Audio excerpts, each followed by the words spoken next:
உங்களுக்கு எந்த ஹீரோ ரொம்ப பிடிக்கும்? விஜய். விஜயா? விஜய் நடிச்ச படத்தில் லியோ. விஜய் ஸ்கூலுக்கு போகிற வயசில் அவங்க அப்பா பெரிய கோடீஸ்வரன் நடிக்க வச்சிட்டாப்புல, டேரக்டராக இருந்தாப்புல நடிக்க வச்சிட்டாப்புல. அப்பா கோடீஸ்வரா என்ன இதுன்னு தெரில, நடிக்க வைக்க முடித்தாலும் யாரும் வந்து பார்க்க போகிறதும் கிடையாது.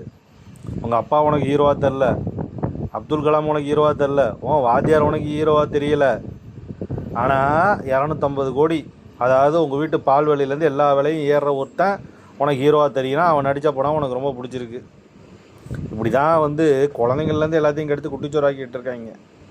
உங்கள் வீட்டு பக்கத்தில் சாக்கடை இருக்கா? அந்த சாக்கடையை வந்து அல்லாமல் அப்படியே அந்த கொசுலாம் முச்சிக்கிட்டு இருக்கு. அதுக்கெலாம் காரணம் என்னென்னா, இந்த மாதிரி படிக்காத இருக்கவனை வந்து தூக்கி உச்சத்தில் உட்கார வைக்கிறனால தான் நாசமாக போயிட்டுருக்கு. காமராஜர் ஒழுங்காக ஆட்சி பண்ணிகிட்டு இருக்கும்போது படித்தவன் தான் நல்லா ஆட்சி பண்ணுவாங்கன்னு சொல்லி அவர் முதலமைச்சர் பதவி விட்டு போனார். ஆனால் இன்றைக்கி திருட்டு